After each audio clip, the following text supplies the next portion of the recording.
So I was born in Ghana in a small village up north, small village of about maybe 10, 15,000 people.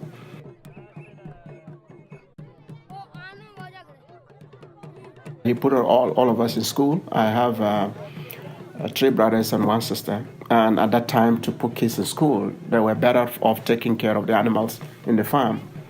Because that was the time you put your kids to watch after the cattle and the sheep. But he said no, he was going to put his kids in school because education was of value.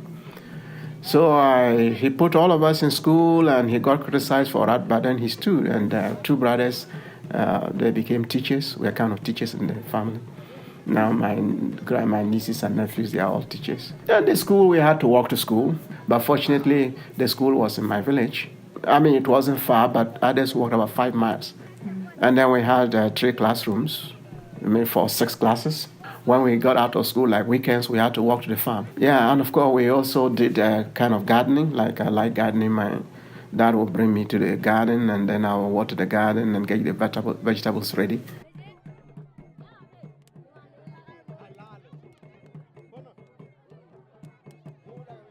Yeah, he was my inspiration. Like I'm a priest because he put the idea in my head. But then when I was a kid, like about 7 or even 6, 7, he said, well, he was very fan of me.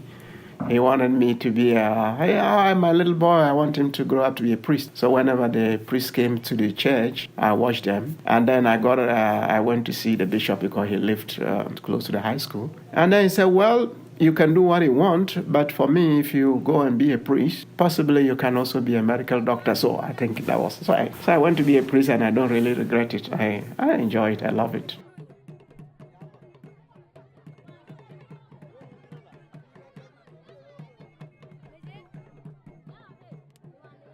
When I finished my doctorate, I wanted to go back, but my friends here said, no, just take 1 year and teach. I was looking for a small college.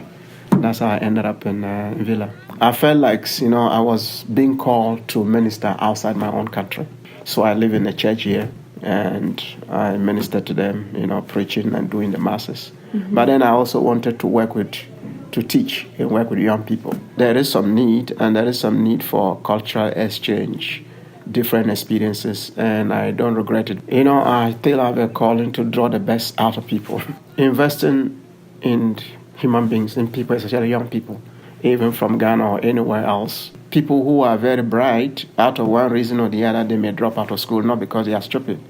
So to have a program or even a center or an institute where you can take people that society perceives to be failures and make them into the best that they can be. And that's what type of education, formal and informal, is all about.